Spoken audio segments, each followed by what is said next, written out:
Sintayong itu diingatkan oleh AFF, Ketua Umum PSSI ketika itu untuk tujuan. Berarti kan itu tidak ada perubahan. Ya, menurut saya orang yang sangat bijaksana menghadapi segala perbedaan gitu. Dengan argumen saya gitu kan. Jangan main sindir-sindiran. Gitu kan ya kan.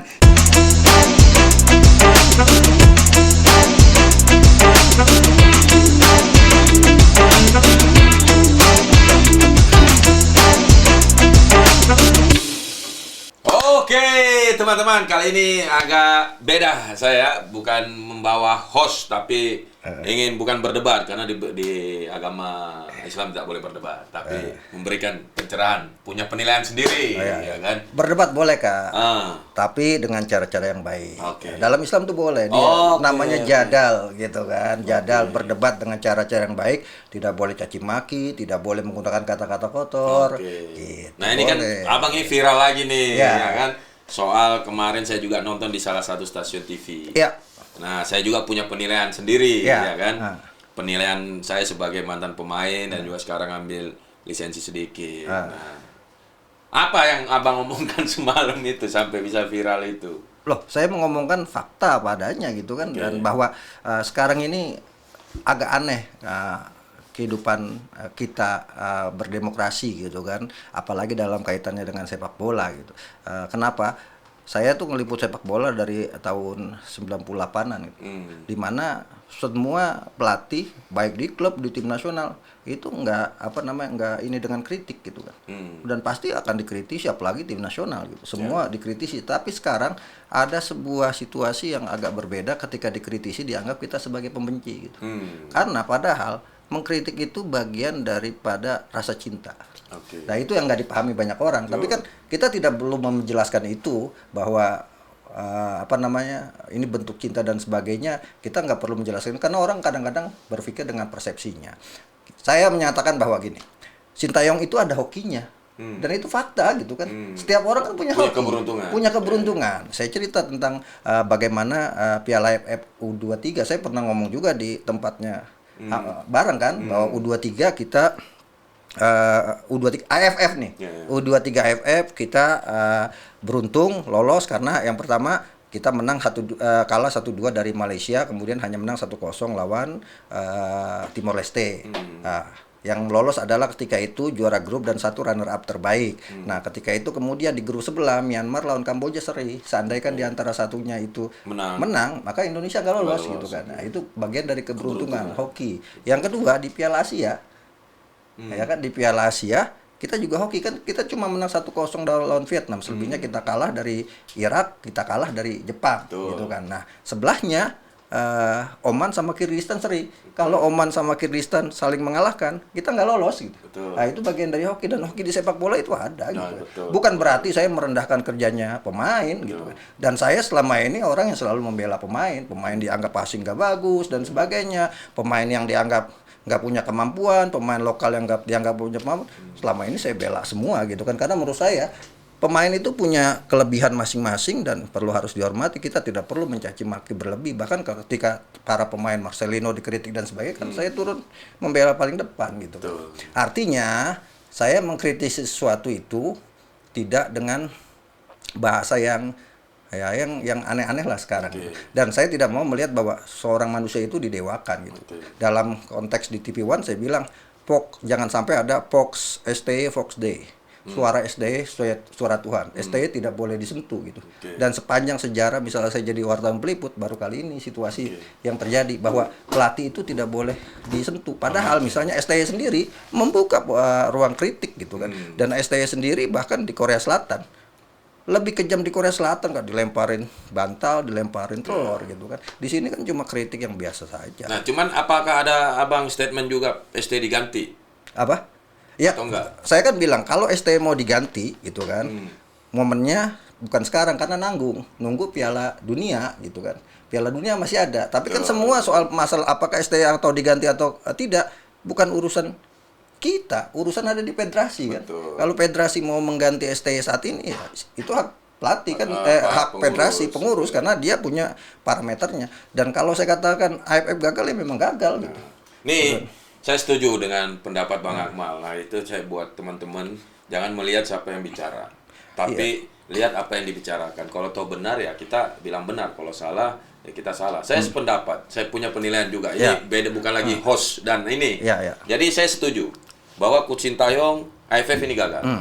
Tapi kalau untuk dipecat, saya tidak setuju. Karena apa? Dia membuat pondasi untuk turnamen besar. Dan turnamen nomor 1 di sepak bola itu Piala Dunia. Nah, seperti abang bilang tadi, belum momennya. Karena penggantian di tengah jalan, apakah pengganti pelatih itu bisa meyakinkan kita bahwa bisa bawa lolos ke Piala Dunia sisa 2 pertandingan? Tidak. Begitupun sebaliknya. Sintayong juga belum bisa memastikan kita lolos. Tapi biarkan dia selesaikan apa yang dia sudah bangun. Ya kan, apa yang dia sudah bangun untuk turnamen yang ada di depan 2 pertandingan kalau tidak salah, Bang. Enggak, pasti ada 4 dong. Ada 4 pertandingan. 4 pertandingan. Kita lihat. Kalau memang di situ dia tidak berhasil, ya PSSI sudah pasti punya putusan. Ya, punya putusan. Nah, tapi ketika dia lolos, ya mau tidak mau otomatis diperpanjang karena dia sudah membawa Piala Dunia dan itu sejarah besar bagi Indonesia. Nah, kembali kita ke AFF. Saya bilang dia gagal. Nah, saya juga harus memberikan masukan dan juga kritikan kepada Sintayong dalam artian benar yang dikatakan Bung Towel. Ketika tim ini kalah, janganlah keluarkan statement di media bahwa pemain ini gara-gara pemain ini. Cukup dia di ruang ganti. Nah, ketika di media dia yang bertanggung jawab. Karena dia yang memilih pemain seutuhnya. Dia yang mengambil pemain dari semua klub yang ada tanpa ada intervensi dari siapapun. Nah, itu saya setuju dengan Bung Towel. Ya kan? Nah, regenerasi juga saya setuju pada Sintayong. Nah, di sini mindset, ini enggak tahu nih menurut Abang, mindset supporter kita, apa yang kita sudah bicarakan beberapa kali di channel Abang, di channel saya, bahwa awal mula kalau memang pelatih tidak ada menargetkan dengan, ya contoh lah, seperti Abang bilang semalam bahwa ketika usia ini yang pasti nggak target. Nah, penonton kan ada yang beberapa pro dan kontra selalu kan. Pro dan kontra dalam artian yang pro, oke, ini regenerasi. Udah apapun hasilnya, yang penting calon pemain masa depan ada nih terlihat. Nah, beda sama yang tidak pro nih. Ingin apapun hasilnya lu harus juara. Iya kan? Apapun hasilnya. Nah, ini yang harus dirubah. Mindset ini harus dirubah sama. Betul. Dan saya kan katakan juga di acara itu bahwa Sintayong itu diingatkan oleh AFF ketika menyebut tim nasional U22. Kenapa gitu kan? Tapi ini kan tidak banyak yang angkat, Kak. Gitu. Kenapa? Karena merasa AFF agak kecewa kok. Masalahnya U22 ada eventnya juga, Piala AFF U22, kemudian Piala AFF U19, Piala AFF U16, masing-masing ada eventnya. Ketika kemudian ini kan menjatuhkan harga diri dari Piala AFF sendiri, yang harus kita ingat Piala AFF itu yang mencetuskan adalah Pak Cardono, Ketua Umum PSSI ketika itu, untuk tujuan yang pertama adalah mengembangkan sepak bola di kawasan Asia Tenggara sekaligus menciptakan persaingan antara negara-negara di kawasan Asia Tenggara. Makanya ketika saya katakan kalau kita mau mencontoh regenerasi yang bagus, ya contohlah Thailand. Dia mengkombinasikan antara senior dengan junior tanpa harus mengorbankan gitu kan secara mental, karena ini bukan eventnya anak-anak usia U22 tahun gitu kan. Nah, ini yang menurut saya adalah kritik saya kepada federasi agar kemudian ke depan ya dipikirkan gitu, regenerasi seperti apa. Karena ini event-event senior gitu. Ya, sebagai contoh, regenerasi kita bisa belajar dari bagaimana caranya Spanyol melakukan regenerasi. Mereka di Piala Eropa misalnya ada Lamine Yamal, bahkan belum punya KTP kemarin. Ada Pedri, ada kemudian Nico William. Tapi kemudian tetap ada pemain seniornya yang sebagai kekuatan, ada Carvajal di sana, ya kan? Ada Alvaro Morata di sana, ada kemudian Jesus Navas di sana, ada Pedri, ada beberapa pemain senior juga di sana. Jadi mereka itu bisa berkembang gitu kan. Dan ini bagian dari kritik saya juga untuk ke depan. Ya, kita tetap menjadikan event ini adalah event untuk menunjukkan sejauh mana kualitas tim nasional kita. Gitu. Nah, ini saya teruskan. Saya setuju pendapat. Nah, apalagi lupa sampai itu kan. Regenerasi. Regenerasi, menurut saya, itu penerus. Nah, yang mindset ke supporter dulu tadi Bang, bahwa itu harus kita rubah. Jangan satu game dengan materi seperti itu menang, terus kita berubah ekspektasi. Bukan hanya di timnas, di klub. Di klub. Di klub juga seperti itu. Saya berapa puluh tahun bermain bola, dengan materi, contoh lah, Persib sama Persija, terus kita lagi tim yang biasa-biasa saja. Otomatis kan tidak ada target untuk bersaing di posisi juara. Berjalannya liga, kita menang 2-3 kali, berubah ekspektasi itu. Oh, ini bisa nih kita juara nih. Iya kan? Bisa nih kita papan atas. Nah, berjalannya waktu kalah 1-5 kali, pecat pelatih. Pecat ini. Padahal di awal sudah dibicarakan bahwa dengan materi dan budget seperti ini kita cuma bisa bertahan di posisi tengah, tidak sampai degradasi. Ini yang harus kita rubah dulu, ya kan? Kedua, regenerasi masih banyak yang belum paham. Contoh, regenerasi ini kan penerus. Penerus. Berarti lebih mudah dari yang ada saat ini. Nah, hanya saja kita regenerasinya di turnamen Piala AFF ini tidak kelihatan cara bermainnya. Masyarakat pecinta sepak bola saya yakin hasilnya tidak lolos, hasilnya kalah, tapi ketika dengan pemain regenerasi permainannya indah. Permainannya cantik. Strateginya bukan hanya strategi yang selalu dipakai oleh Coach Shin, yaitu kompleks sama dengan senior yang ada pemain keturunan. Berarti kan itu tidak ada perubahan. Maunya dia, kalaupun mencoba ini dengan pemain muda, berarti mencoba juga strategi dia. Nah, kembali lagi, bukan hanya kesalahan dari pelatih itu sendiri. Pemain itu bisa tidak menerapkan. Nah, saya sempat bicara sama Abang, saya ingin berbicara nih kan, bahwa banyak yang berbicara pemain kita tidak bisa passing. Pemain kita tidak bisa lompat. Kata siapa pemain sepak bola masuk di klub itu sudah pasti bisa bola. Apalagi timnas. Tunggu Bang. Apalagi tim nasional. Hanya saja pemain kita belum paham kapan lepas bola. Kapan long passing, kapan dia minta bola, kapan dia tutup lawan, kapan bola di main possession, kapan ke belakang. Itu yang belum dipahami. Bukan belum dipahami Kak, belum berjalan, karena kan sepak bola itu revitasi. Betul Bang. Ya kan, artinya kalau senior itu mungkin sudah berjalan karena dia udah matang dengan pengalaman. Karena dia paham. Contoh, karena kelemahan kita yang saya bilang tadi, grassroots lah, kembali lagi ke grassroots. Nah, ketika masuk ke tim nasional, itu kita sudah tahu. Abang dijaga sama Ferry. Saya tidak mungkin kasih Abang. Tunggu Abang gerak setengah meter. Baru saya umpan. Jadi kelihatan bahwa ini kan tidak. Selama ini kan orang melihat ada di situ, jadi passing biar temennya yang salah. Nah, maksud saya, kenapa saya berbicara begini, saya dapat lisensi. Ini salah satu, ada contoh, kenapa pemain-pemain legenda luar. Zidane, Xabi Alonso. Setelah pensiun langsung megang tim. Kapan sekolahnya? Sedangkan kita pensiun dulu. Sekolah itu dari C ke B, B ke A ke Pro itu naik satu tingkat itu 2 tahun. Berarti 8 tahun. Baru bisa megang tim. Nah, ini kenapa dia bisa langsung pegang tim? Ternyata ini biar paham teman-teman. Betul. Jadi ternyata ketika mereka libur kompetisi, mereka sempatkan untuk ambil lisensi. Karena di lisensi itu baru saya tahu. Oh, ternyata selama ini saya salah bermain. Maksudnya salah tidak 100% tahu cara cara di lapangan.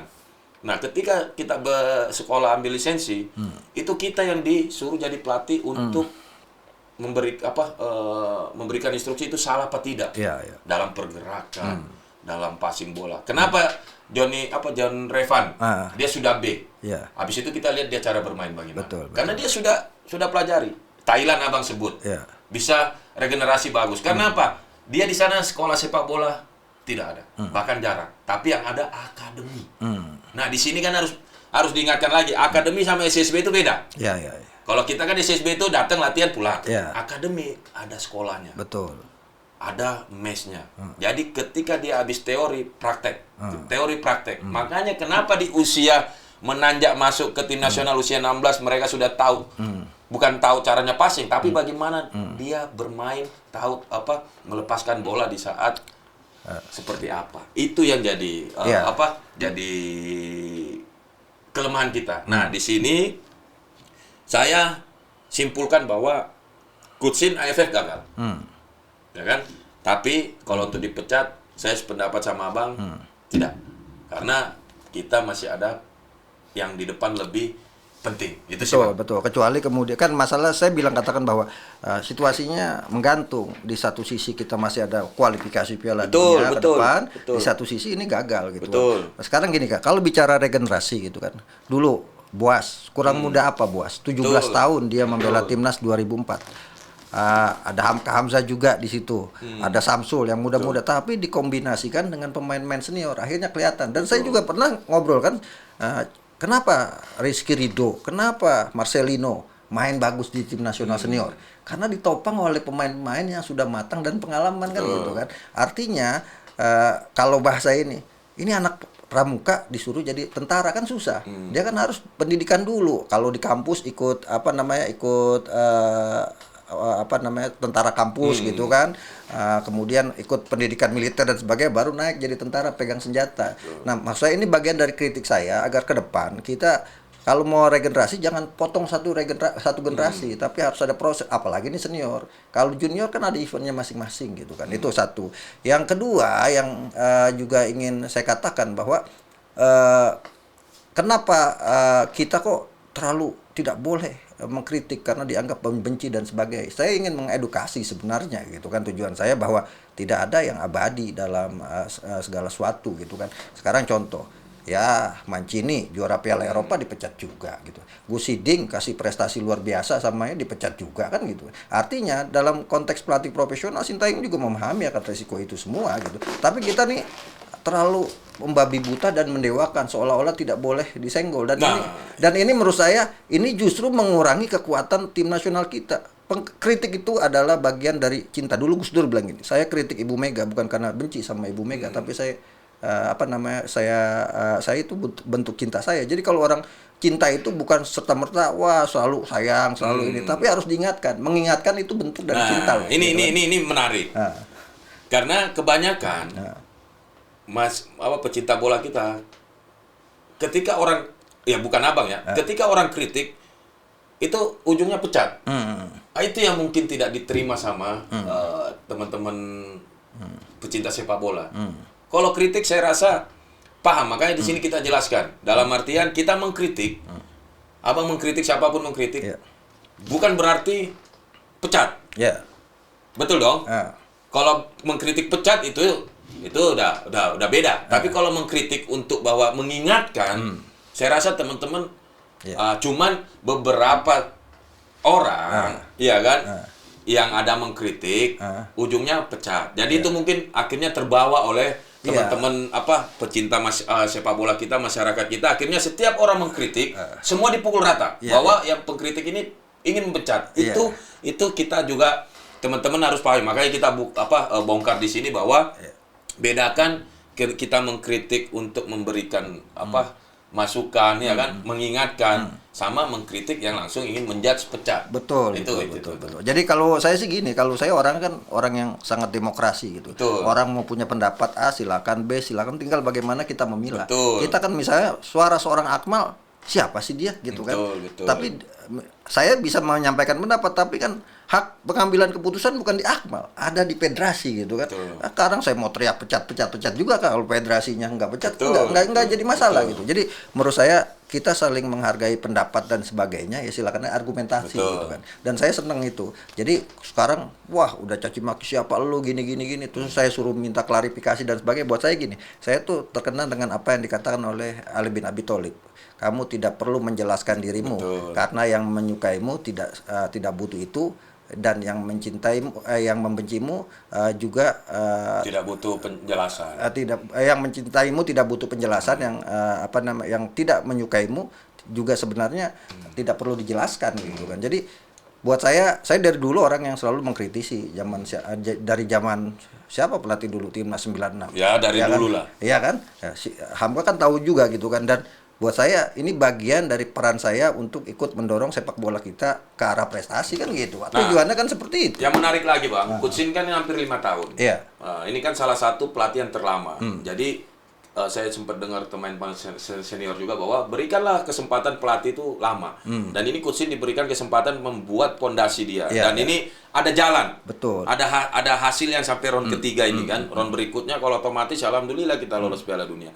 Cuman Coach Shin kekurangannya, kekurangannya dia harus memahami pola pikir masyarakat pecinta sepak bola kita. Entah itu yang pro dan kontra, semua harus sama. Karena apa? Setiap yang harus diikuti turnamen tim nasional, itu harus memiliki target. Siapapun yang main, mau itu usianya berapapun, ketika dia ikut turnamen, itu harus bahwa kita ingin target. Entah itu semifinal, ya kan, atau final, tapi harus ada target. Betul. Karena saya kembali lagi tadi, masyarakat pecinta bola kita unik. Yang pertama, legowo menerima apapun hasilnya. Habis itu berjalannya turnamen itu bersatu dua pertandingan merubah ekspektasinya. Habis itu gagal menyerang. Nah, ini Coach Shin kan sudah harus belajar juga bahwa masyarakat Indonesia itu unik. Jadi apapun turnamen apapun yang PSSI ikuti, timnas ikuti, harus saya memiliki target. Ya, karena era sekarang ini Kak, era sekarang ini orang terbagi dua, era transisi. Ada eranya Gen X, ada eranya Gen Z. Betul. Nah, inilah yang kemudian mungkin persepsi dan pandangannya berbeda-beda gitu. Makanya kita ulas di sini memberikan pemahaman. Kalau dalam bahasanya Kiai Ma'ruf Amin, ini masa iltibas namanya gitu kan, iltibas atau post truth. Kebenaran yang diulang-ulang. Jadi segala sesuatu yang ini kalau diulang-ulang jadi kebenaran, padahal sebuah kesalahan sebenarnya gitu kan. Nah, ini juga harus dipahami oleh kita semua gitu kan. Menurut saya orang yang sangat bijaksana menghadapi segala perbedaan gitu kan. Dengan segala, saya nggak setuju, Hamka pernah nggak setuju sama saya nggak setuju, tapi ya tetap aja berteman kan gitu kan. Karena perbedaan itu rahmat, ya kan apa nama istilahnya, ikhtilaf ummati rahmat, saling memberikan masukan. Tidak kemudian orang yang memberikan masukan dianggap membenci, kemudian dibentuk-bentukkan. Nah, itu yang kita bilang tadi bahwa sekarang sudah harus masyarakat harus buka ininya, lihat siapa yang mengkritik, yang memberi mengingatkan, ya kan, terus memberi masukan, membangun dari sama kritik yang memang betul-betul yang ingin tidak bahwa ini ganti. Itu yang harus saya ingin garis bawahi adalah kita tidak boleh menuhankan orang, betul, mendewakan orang, seolah-olah satu orang ini dia adalah benar segala-galanya. Manusia itu ada kelemahannya juga gitu kan. Jadi perbedaan pendapat, berdebat itu boleh Kak. Wajadilhum fil amri fa iza azamta fatawakkal 'ala Allah. Tapi harus ada solusinya. Ya, harus ada solusinya gitu. Dan solusinya siapa? Kita kan memberikan masukan dan saran, solusinya ada di federasi. Federasi mau melakukan apa gitu kan. Artinya itu hak federasi semua, bukan kemudian Akmal ngomong langsung dipecat, Akmal ngomong apa, kan pasti federasi punya ukuran dan tolak ukur itu ada di kontrak gitu kan. Tapi kita juga harus ingatkan bahwa ini kita gagal loh gitu kan. Jangan sampai ke depan. Saya yakin PSSI sudah evaluasi, Coach Shin juga pasti dia evaluasi tim kepelatihannya dan diri sendiri bahwa kita gagal ini AFF. Tapi kembali lagi kita selesaikan ini. Saya nggak tahu Abang setuju apa sama saya apa tidak, ini segmen terakhir. Setelah tahun baru ini sudah hilang. Kita anggap AFF sudah Coach Shin gagal. Kita fokus ke yang di depan. Karena apa? Yang kita takutkan pemain, pelatih, pengurus PSSI punya medsos semua. Ada berita-berita seperti yang viral entah itu berita apa, akan terpengaruh. Pemain pasti melihat, walaupun apa, kalau viral kan pasti nongol, nggak dicari pun nongol. Ini takutnya menjadi psikolog ke pemain bahwa kok begini, kita bela tim nasional atau kan contoh kita bela tim nasional, kita pelatih juga berbicara bahwa kita membela tim nasional kok begini. Jadi takutnya itu mereka tidak fokus untuk menghadapi turnamen yang besar ini, Bang. Sekarang ini Kak, agak sedikit beda ya. Zamannya Hamka Hamzah ketika saya jadi jurnalis gitu kan. Ketika saya mau konfrontasi sesuatu pasti telepon tanya atau ketemu gitu kan. Nah, ini yang membuat segala sesuatunya menjadi selalu ramai gitu kan. Kenapa? Karena yang mendapatkan berita itu kemudian menyimpulkan dengan persepsi sendiri. Sehingga kemudian akhirnya jadi ramai di dunia maya karena persepsi itu misalnya mereka kan nggak misalnya ini Akmal lagi ramai nih jadi viral, tapi kan mereka yang menulis itu tidak mengkonfirmasi ke saya kan, sehingga kemudian jadi viral, dibuat-buat lewat persepsi mereka gitu. Tapi kalau sebenarnya ketemu pasti mereka oh iya juga. Betul. Nah, inilah dunia yang sekarang. Kalau dulu kan kita hadap-hadapan, habis itu kita kritik di media, kita tanya sama dia. Udah selesai gitu kan. Nah, sekarang sebenarnya apa yang disampaikan dalam sebuah forum dan sebagainya, itu sebuah konklusinya udah ada, ya udah sebenarnya selesai. Kan yang bikin ramai kan karena masing-masing dunia maya punya persepsi masing-masing, punya tulisan ya kan? sendiri. Yang kemudian didorong. Yang agak jelek sekarang adalah, wah ini nih Aji Mumpung nih orang ini, diramaikan, diviralkan, biar dibully. Nah, itu kan itu. Artinya kejadian ini misalnya Kak, bukan cuma soal sepak bola, di dunia kehidupan lain ada juga, misalnya kemarin Gus Miftah gitu kan, ya diviralkan, jedret, langsung biar pembunuhan karakter gitu kan. Pokoknya dia ini kita bunuh karakternya sampai dia selesai, enggak ngasih pendapat lagi, kan seperti itu. Nah cuman itu paham Bang. Tapi saya ingin memberikan masukan bahwa kita sudahi ini, ya kan. Dan di sini channel memang channel netral, tidak ada dukung yang bagus kita ambil, ya kan, yang tidak kita buang. Jadi saya ingin berikan sementara ini fokus dari Coach Shin dan timnya dan pemainnya untuk fokus yang lebih besar di depan ini. Nah, dilihat nanti hasilnya seperti apa, itu PSSI. Tapi kita tidak bisa jangan sampai kita membuat kegaduhan. Contoh Abang bilang tadi, saya bicara begini di framing lagi. Itu kan buat kegaduhan lagi. Nah, takutnya bukan hanya Abang tapi teman-teman pengamat lain takutnya fokus dari tim nasional ini tidak ke turnamen Piala Dunia tapi memikirkan yang lain-lain ini. Nah, jadi saya sendiri. Tapi kalau saya punya pemikiran beda Kak, karena tim ini beda sama yang Piala Dunia gitu kan. Ya tim yang kemarin AFF beda sama Piala Dunia kan. Iya, maksud saya Bang, ini berita. Kalau terus-terusan seperti ini mau ndak mau semua akan terdampak. Walaupun banyak pemain diaspora kita di luar. Mereka kan melihat kenapa kok ini terus berita, ini terus berita, ini terus berita. Pasti psikolognya kena. Pasti psikolognya kena. Jadi biarkan PSSI kan pasti juga punya analisa, tim analisa. Biarkan bahwa ini turnamen terdekat ada yang lebih besar. Biarkan mereka fokus. Apa hasilnya di situ PSSI yang putus. Itu Bang, daripada terus kita besok lagi Coach Shin ganti, Coach Shin pecat, enggak beres-beres yang akhirnya Coach Shin tidak fokus untuk membuat tim kita maksimal di Piala Dunia. Tapi harus juga ada ini juga Kak, bahwa ya itu kan resiko sebagai pemain profesional. Hamka Hamzah dulu habis main kalah dikritik habis, kan resiko kan, ya kan. Sebenarnya resiko itu juga dipahami sama orang yang dikritik. Yang tidak memahami kadang-kadang kan orang yang berada di area ini, abu-abu ini kan, sehingga kemudian muncul seolah-olah sebagai pembela. Saya selalu bilang, saya katakan, saya itu mengkritik, tapi saya selalu bersahabat sama orang yang kritik. Cuma mereka kan nggak tahu, gitu ya kan, bersahabat, tetap ini ketemu, tetap ngobrol gitu kan, karena ini bagian dari apa ya? Ya kalau saya kan selalu menyatakan bagian dari perkaya literasi gitu kan, bagian dari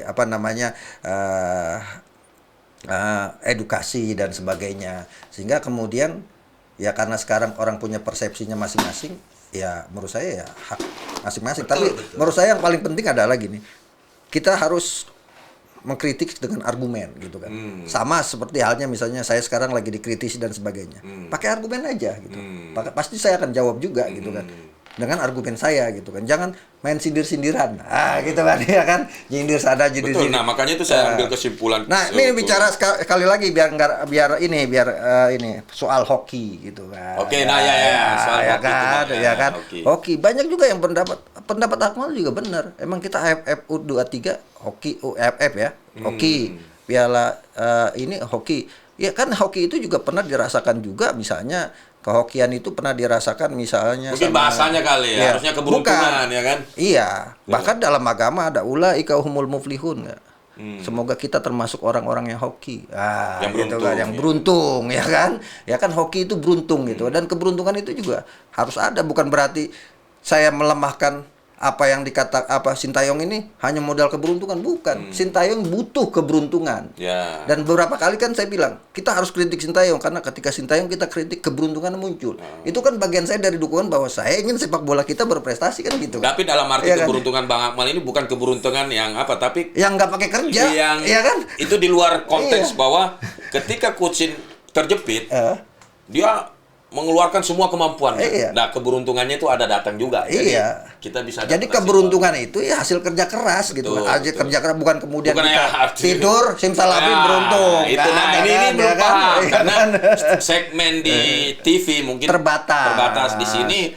Bisa, itulah maksudnya Bang Akmal. Jadi saya bilang dari tadi, siapapun yang berbicara harus kita lihat apa yang dia bicarakan, bagus apa tidak. Nah, tinggal kita yang memilah-milah. Nah, jadi penilaian saya Bang, AFF Kutsin gagal.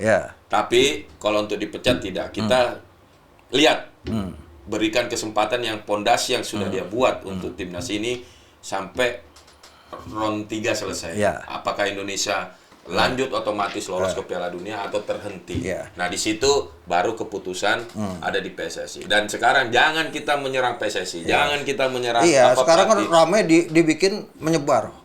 Erik mundur, STY mundur, gitu kan, dibuat-buat gitu kan, dibenturkan. Ini kan ada, ini setuju Bang, karena kata-kata saya sebelumnya, jangan sampai timnas kita fokusnya bukan pertandingan, tapi mengurusi yang seperti ini. Jadi teman-teman tolong kalian stop, ya kan, saling berserang sana sini, membuli sana sini, stop, biar fokus kita dukung, berikan semangat. Betul. Karena yang lebih penting. Sekarang ini siapa yang menemukan istilah STY selalu tetap yakin kan? Saya. Betul. Artinya itu bentuk dukungan saya kan? Ya kan, selalu tetap yakin. Nah, sekarang ini seru Bang, yang Abang bilang PSSI ada omong ini, Sintayong ini kan akhirnya dibenturkan. Akhirnya yang saya bilang tadi, pemain kok kita mau main bola membela negara, kita kok diperlihatkan berita yang sesama mereka saling padahal satu garis loh itu. Nah, ini harus diselesaikan dengan cepat. Ya kan? Habis itu kalau selesai langsung datang ke podcast. Satu lagi Kak, itu kan di akhir ada rekaman dari kawan-kawan, ditanyain satu-satu pendapatnya kan. Saya tidak pernah menyatakan bahwa Kutsin harus mundur. Jadi saya bilang yang ini, tak ada yang abadi dalam hidup. Ya kan, kita tidak tahu apakah nasib kita ke depan seperti apa. Suatu saat ya bisa jadi kita lagi nyaman, tahu-tahu dicopot gitu kan. Kita lagi sukses dicopot, nggak ada yang tahu kan, itu semua takdir Tuhan. Tapi yang paling penting adalah bagaimana semua ini bisa dievaluasi secara komprehensif gitu kan. Kalau emang kemudian diambil keputusannya itu semua, ya silakan. Yang kedua saya bilang gitu kan, yang kedua sekarang ini ada dua, ada ST selalu tetap yakin, ada lagi ST-nya sudah tidak yakin gitu kan. Ya saya bercanda gitu kan. Iya kan. Nah, kemudian yang terakhir adalah ada 4 hal yang tidak bisa diprediksi. Umur, jodoh, rezeki, dan Sintayong. Iya kan? Artinya saya ingin menyatakan bahwa silakan semua punya pendapat, tapi tidak boleh memaksakan pendapatnya sebagai sebuah kebenaran kan. Tapi terakhir penutup guys, saya tidak setuju kalau Kutsin diganti di tengah jalan. Kita berikan kesempatan dia yang sudah dia bangun untuk round ke 3 ini, apapun hasilnya nanti keputusan ada di PSSI. Tapi kalau untuk turnamen AFF dari hari ini Kutsin gagal, tapi kita tutup buku karena biarkan kita fokus, jangan ada lagi ribut-ribut untuk memecah kefokusan dari tim nasional Indonesia. Dan ini bukan klarifikasi, ini tukar pikiran. Karena selama ini kan saya jadi host. Jadi saya juga punya penilaian, pendapat. Kan? Jadi entah kalian terima atau tidak, yang baiknya kalian ambil, yang tidak jangan. Betul, itu bijaksana Kak. Artinya saya juga manusia, bisa juga salah dan sebagainya, dan ya nggak perlu kemudian kesalahan ini dirame-ramein. Contoh nih, Abang tidak ada saya di sana kan? Semua teman-teman pengamat tidak ada mantan pemain di sana. Nah, ketika Bang Akmal ada yang lupa, saya mengingatkan. Disinilah bahwa Bang, ini penilaian saya seperti ini, saya jelaskan. Begitupun saya ketika tidak ada Abang atau teman-teman yang akademisi, saya buta juga soal data-data, statistik, kan itu wartawan yang punya. Itu saling melengkapi. Inilah disinilah. Perbedaan pendapat itu rahmat, dan kita jaga. Yang penting jangan gaduh, jangan ramai, gitu kan. Masing-masing silakan berargumentasi sesuai dengan pendapatnya masing-masing. Yang penting gunakan dengan bahasa yang baik dan sopan, berakhlakul karimah. Oke, guys, sampai di sini video seru, bukan lagi bincang tapi tukar pikiran. Tukar pikiran. Solusinya kalau dari saya, Bang, berikan kesempatan STY sampai pra Piala Dunia ini. Ya, semoga pendapatnya didengar sama PSSI, kan putusan ada di sana. Ya kan? Betul. Oke, guys, sampai di sini video selanjutnya. Sampai asiknya ini. Oke, jangan lupa Bangkit sepak bola Indonesia, semangat menolak menyerah, sepak bola tanpa rekayasa, sepak bola tanpa mafia, STY selalu tetap yakin. Gaskan dia.